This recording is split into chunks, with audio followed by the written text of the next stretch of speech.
Hi everyone, my name's Christopher Clayton, and this is a theory of economic coercion and fragmentation, joint with Matteo Maggiore and Jesse Schrager. So, hegemonic countries like the US and China use their economic strength from their trade and financial relationships to pursue geopolitical and economic goals. This practice of geoeconomic policy has led a number of countries around the world to adopt economic security policies, like trade and industrial policies, designed to help their countries withstand hegemonic coercion, but has also led to an increased concern about the risk of global fragmentation. So in this paper, we want to ask a few fundamental questions around how a country should protect itself from hegemonic influence. In particular, how to balance the gains from trade against the benefits of economic security. Moreover, since we see governments pursuing these types of policies, we want to use the model as a lens to examine the scope and role for government intervention. And by the same venue, we want to know what types of sectors are strategic and targets for anti-coercion policy by measuring coercive power.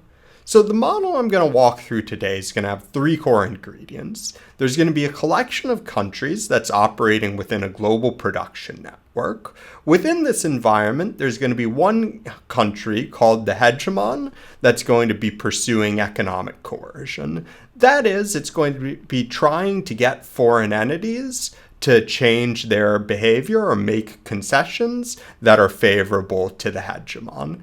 It's going to induce them to do so, since it has no direct legislative jurisdiction over them, by threatening to exclude them from purchasing the inputs it controls if they refuse to comply with its demands.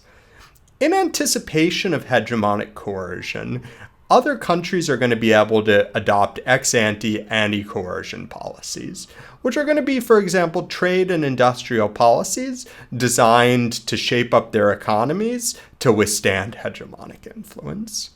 The key mechanism operating in this paper is going to be that idea that the same mechanisms, like increasing return to scale and specialization, that can give rise to gains from trade, can also give rise to hegemonic power by making alternatives to the hegemon's inputs poor substitutes. This is going to incentivize our hegemon to over-globalize the economy. It's centered around its own inputs in order to maximize its power to engage in economic coercion. At the same time, it's going to lead other countries who pursue economic security or anti-coercion policies to over-fragment the globe and create a doom loop whereby one country fragmenting induces other countries to fragment as well by undermining the gains from trade. Lastly, in both our application and quantification, we're going to highlight the importance of finance as a tool of economic coercion, and also highlight the nonlinearity of power. So the model I'm going to show you is going to have N countries, a set of productive sectors distributed around the world, and a set of local factors distributed around the world, where sectors are things like American finance and Saudi oil, factors are things like American workers and Chinese workers. Each sector is going to produce its good out of a combination of intermediate goods produced by other sectors and the local factors of production of its own country out of a generic production function, where we're going to augment this generic production function the sector uses with a vector z of aggregate quantities. This is going to allow us to capture production externalities like external economies of scale, and we're going to encode in this vector z the equilibrium values of all these bilateral intermediate goods trades. Lastly, each country is going to have a representative consumer and a government. The representative consumer of each country looks pretty standard. It's got a utility function over consumption that we're going to assume for simplicity is identical across countries and homothetic. This is going to shut off some terms of trade channels and make things a little easier. We also in the paper allow for geopolitical preferences over this vector of global economic activities. Consumers own their own domestic sectors and factor endowments, so they're going to consume out of their wealth, which consists of both sectoral profits and factor payments. That gives rise to a standard Marshallian demand function and a standard indirect utility function, which is going to be the objective function or welfare function of their country. Lastly, markets have to clear for both goods and factors.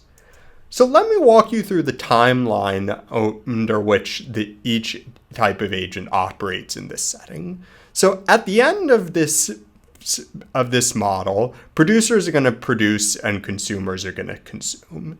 Then we fold back to the middle, which is where our hegemon, which is going to be an exogenously specified country, which we'll denote by the letter M, is going to engage in economic coercion. That is, it's going to try and get foreign entities to engage in costly actions on its behalf, where we're going to allow for two generic types of costly actions, both for them to change their economic activities, which we're going to represent as the hegemon asking them to insert revenue-neutral wedges into their decision problems, or for transfer payments, which could take monetary or political form.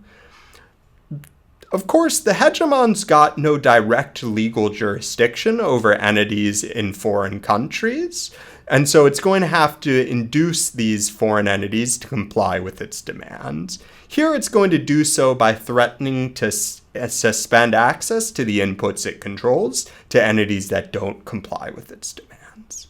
Then the hegemon makes this offer or this coercive demand. The rest of world entities decide whether to accept or reject it. Finally, we fold back to the beginning, where anticipating economic coercion by the hegemon, each government is going to be able to pursue policies on its domestic firms for non-hegemonic countries to try and shape themselves up to withstand coercion, and in the hegemon's case, to try and enable coercion. In particular, we're going to model these policies, which capture the trade and industrial policies, as inserting revenue-neutral wedges into the decision problems of domestic firms. What we're capturing here is the idea of irreversible investments being undertaken in the domestic economy in anticipation of this coercive problem. So, for the talk today, I'm going to focus on coercion of foreign firms. And of course, in the paper, we also think about coercion of foreign governments.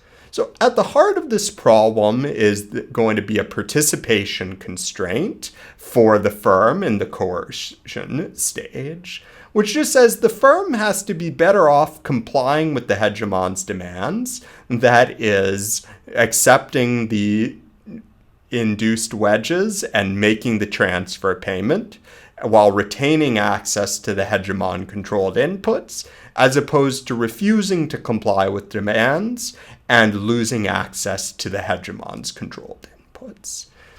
These two different value functions show out the value the firm gets if it accepts or rejects the contract in terms of the inputs it retains access to and the costly actions it has to make.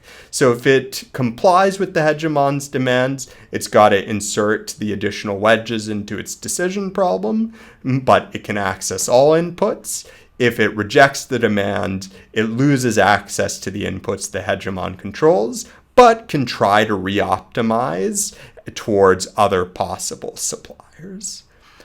This participation constraint is what encodes hegemonic power in this setting, and the ability of the hegemon to generate slack in this constraint is what gives it power. So the basic maximization problems of these entities: in the middle, the hegemon is going to offer a feasible contract in order to maximize its own consumers' welfare, accounting for transfer payments made by these foreign firms in their budget constraint, subject to the participation constraints of all these foreign firms. Then in the ex ante stage, each country is going to set wedges to maximize its own consumers' welfare, accounting for how the wedges it sets and eventually influence the decision problem of the hegemon, that is, the contract is going to offer. So to simplify things for today, I'm going to shut down a few channels. I'm going to assume that there's constant prices in the world, which is going to be ensured by consumers with linear utility, which is going to turn off terms of trade manipulation channels, as well as dynamics of building power through manipulating equilibrium prices. And I'm also going to shut down direct geopolitical preferences. We study both of these in the paper. So let me give a visual representation to our hegemon's problem here. So here we're presenting a pretty standard representation of a decision problem for a firm in terms of marginal cost and marginal revenue curves, where the marginal revenue curve is flat at the price sold, marginal cost curve is upward sloping. And the profit of the firm, the value of the inside option when it retains access to the hegemon's goods, is the green shaded area. Now, what the hegemon is doing in its coercive step is stepping in and threatening to cut off access, which is going to force the firm to produce with a smaller set of goods and steepen its marginal cost curve to this new line MCO. That's going to leave the firm, after being cut off, with just the value in the blue shaded region corresponding to its outside option. In contrast, the source of hegemonic power here, or what it can extract from this firm, is the red shaded region, the gap between the two marginal cost curves.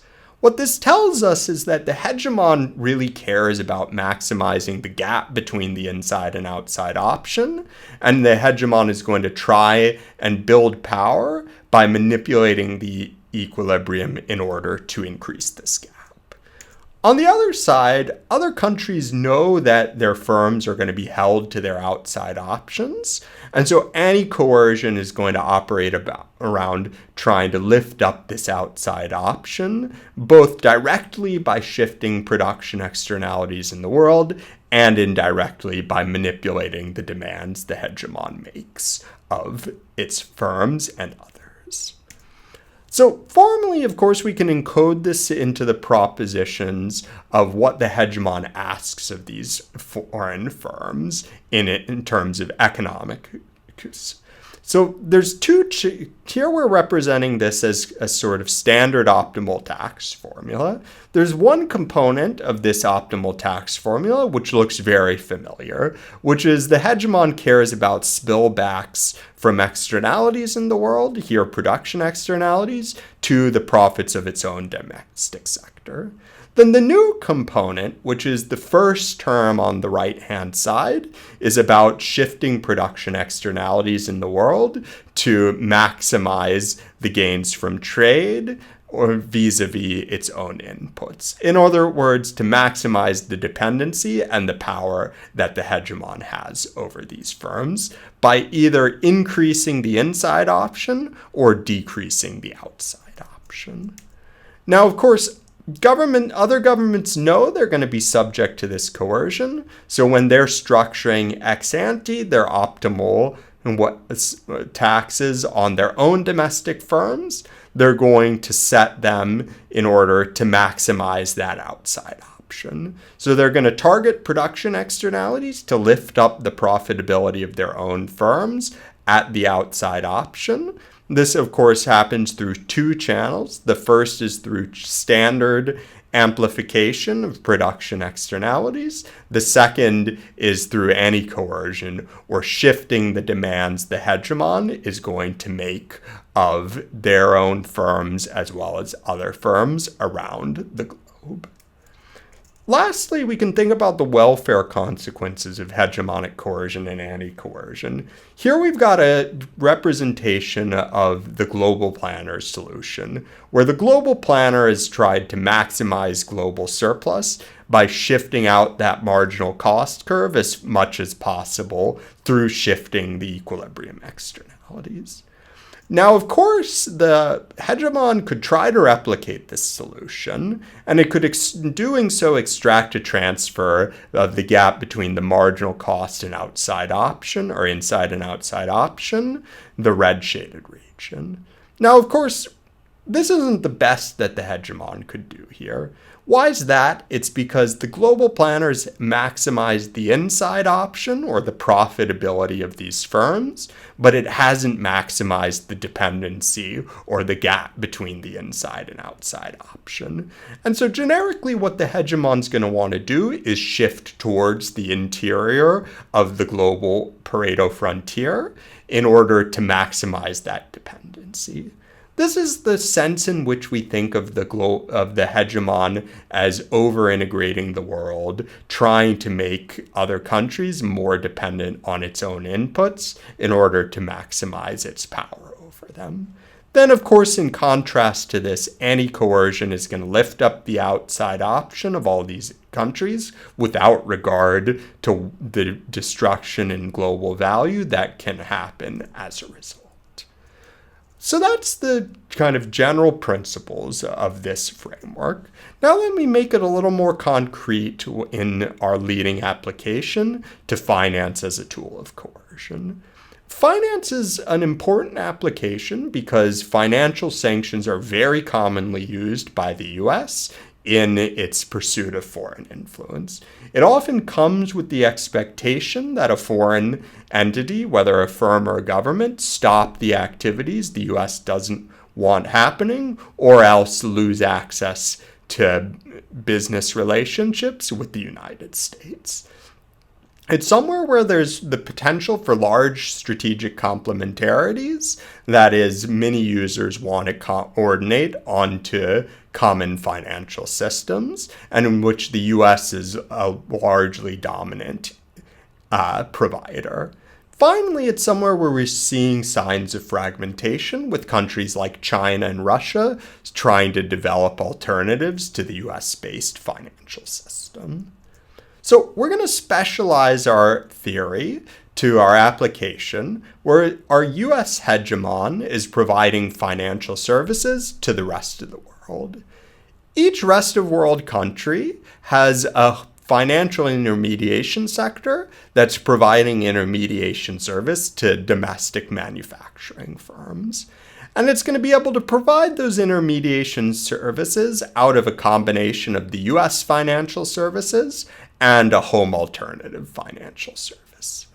The key delineation we're going to make here is US financial services are efficient and used across border and come with a global strategic complementarity. That is, it becomes more productive the more countries around the users around the world are using it, whereas the home alternative is only used by the home sector intermediaries, and so only has a strategic complementarity at the local level.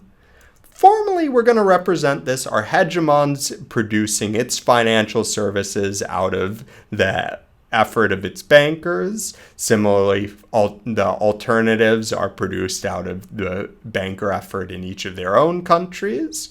The key here is going to be the intermediation sector, which is we're going to represent the choice between these two systems just as a standard CS production function, where we've encoded these strategic complementarities via the productivity of these two systems, where there's a production externality on the productivity of the hegemon system. That is, it becomes more and more productive to use the more other intermediaries around the world are using it, whereas there's a local strategic complementarity in the home alternative. It becomes more productive the more that intermediaries in your own country are using it. Lastly, we've got the manufacturing sector in each country that's essentially going to hire workers to produce manufactured goods. In order to hire those workers, it's going to have to purchase intermediation services and end up with profits that look like a markup on the cost of hiring that factor. So how does the hegemon try to use its power to maximize dependencies in this setting? So first of all, it's going to try and increase the inside option, that is the value of retaining access to the US financial system.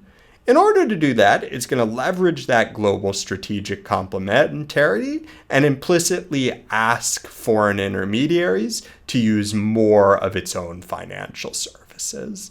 That's going to boost the productivity of its own services and make it more attractive to intermediaries around the globe to use. That's represented as a subsidy in the optimal tax formula. On the other side, the hegemon's also going to try and maximize the dependencies by making the home alternative less attractive, and in doing so, make it more costly to refuse to comply with the hegemon's demands. How's it going to do that? It's going to scale down use of the home alternative in every other country. That's going to be represented as a tax on usage of the home alternative. This is the sense in the application where, once again, we've got this notion of excess globalization, of the hegemon trying to make the world more dependent on its own services to make losing costs and losing access more costly. Finally, we can study how uncoordinated anti-coercion policies result in fragmentation in this application, which is the optimal economic security policy of each government in this setting is going to be to maximize its outside option of being cut off from US financial services. How's it going to do that? It's going to maximize the value of having to rely on its home alternative. And it's going to do that by first effectively barring use of the US financial system, and once it's done so, relying on an efficient subsidy of the home alternative. What's happening here is each of these countries knows that the benefits of engaging with the hegemon system are just going to be levied against it in the form of power. And so each country finds it better to simply fragment from the US system without regards to what that's doing to each other country. And as they each fragment, it creates a doom loop. The value of the hegemon system goes down and countries fragment more and more. Of course, in this extreme example, we end up with full fragmentation. The more general principle here is a reduction of reliance on sectors that the hegemon controls and that are difficult to substitute away from. Now, finally, at the end, I want to turn back to measuring coercive power. So it's not too surprising that in the application, we can give a simple nested CS representation, where our manufacturer is at the top layer, combining labor inputs and intermediation services. And then in the second layer, intermediation services are produced out of an aggregate of home and foreign financial services. So we're going to operationalize this idea more generally across countries by assuming each country's got a representative CS final goods producer firm, where at the top layer of production, it's going to combine an aggregator of a financial composite good and a manufacturing composite good. Then one layer down, it's going to produce these two different composites out of the set of sub-industries associated with them. Then how's it going to produce each industry composite? It's going to produce it by combining its own industry variety as well as varieties from the rest of the world. And then finally, it's going to produce the foreign composite of that industry by combining the varieties across all foreign countries. Now, what we show in this is a quantification, which is not too surprising given the prior trade literature like ACR, is that we can decompose the percent loss from losing access to the hegemon's input, that is what's going to be power in our model, based on sufficient statistics that are expenditure shares and elasticities of substitution. Where the basic intuition of this power formula is we start at the innermost part of this basket, 1 minus the little omega, which is telling how much of the foreign variety basket of each good is being cut off by the hegemon in terms of expenditure shares.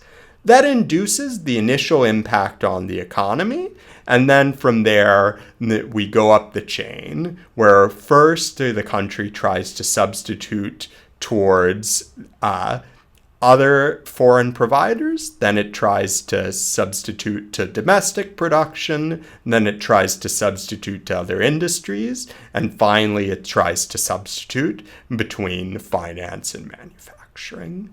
So key here, of course, to our quantification is getting these sufficient statistics. So we're going to get expenditure shares measured from trade data from the OECD, Bocci, and Bodice. And we're going to get elasticities of substitution at the outermost nest for finance and manufacturing. We'll assume Cobb-Douglas. And we're going to aggregate for within these two baskets, finance and manufacturing, across different goods. That's going to give the simpler representation of the power formula that we've just seen clicked to on this slide. Lastly, from there, to get the elasticities of substitution, we're going to rely on prior estimates from the trade literature. Now, I won't show you today, but we've done a number of robustness exercises to this particular calibration. So, to build intuition for what I'm going to show you, I want to highlight the importance of nonlinearity in power calculations, which is if you start at that innermost layer, then what's the impact on the price of the foreign variety basket of losing access to the hegemon-controlled inputs? And we see here that nonlinearity as the expenditure share of the country on the hegemon-controlled varieties or sources of that input approaches 1, the implied effect on that innermost price index blows up to infinity, effectively representing that if you lost access to all foreign supply of that good, that would be associated with an infinite price index. This concentration ends up being important in the data, particularly when we look at hegemon-controlled share of financial services for a U.S. coalition, which includes the U.S., Europe, Australia, Canada, and a few other countries. We see countries' expenditure shares directed towards this coalition tend to be very high for financial services. In contrast, for the Chinese coalition, which includes countries like Iran and Belarus and Russia, we see very little control over financial services and from a relative perspective, more of a reliance on control of goods and services.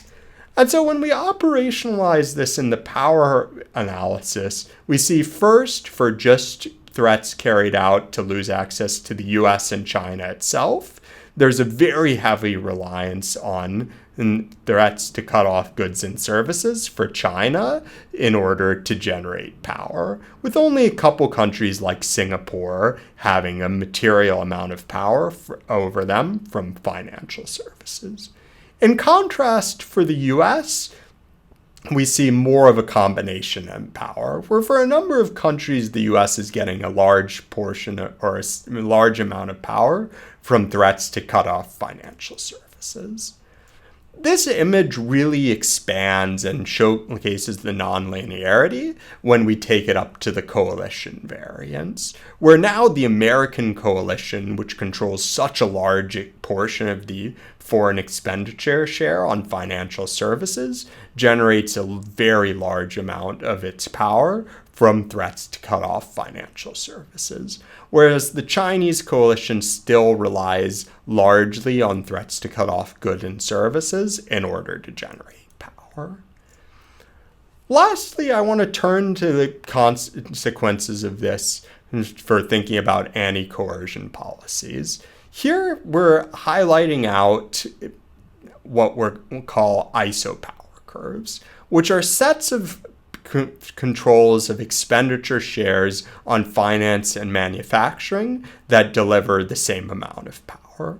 So for example, on the blue line, you see that if a country like the US controlled 80% of manufacturing, that would be given equivalent amount of power as controlling over 90% of financial services, given the relative size of these expenditure shares. We really see here that nonlinearity coming in as a country gets closer and closer to controlling the entire expenditure share of a good.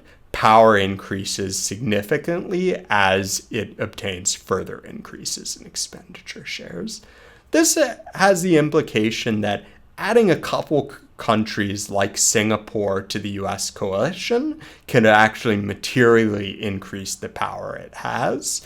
And conversely, if China or the BRICS could pick away or build an alternative, even if it were only 10% to the US coalition, it would materially undermine the power the US has. We kind of take this last idea to a simple case study of Russia leading up to its invasion of Ukraine in 2022. We're following the invasion of Crimea in 2014. Russia undertook a somewhat material impact to diversify its financial service expenditures away from the US coalition and towards countries particularly like China. What we see here is that nonlinearity of power, where the Russian expenditure share on US coalition finance drops only by about 10% or so, from a little over 90% to a little over 80%. But that 10% drop in financial service share about halves the power that the US has over Russia from threat of financial sanctions, materially undermining US power going into 2022.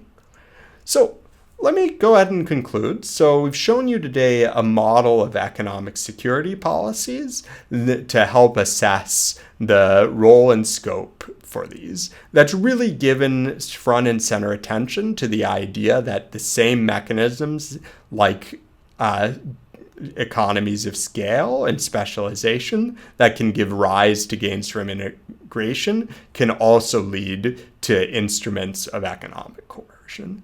It motivates the hegemon in our model to try and over-globalize the economy to maximize its power, whereas other countries pursuing anti-coercion can end up excessively fragmenting the globe and creating a doom loop. Finally, we've highlighted, including in our quantification exercise, the importance of finance as a crucial strategic industry, particularly for the United States. Thank you all so much.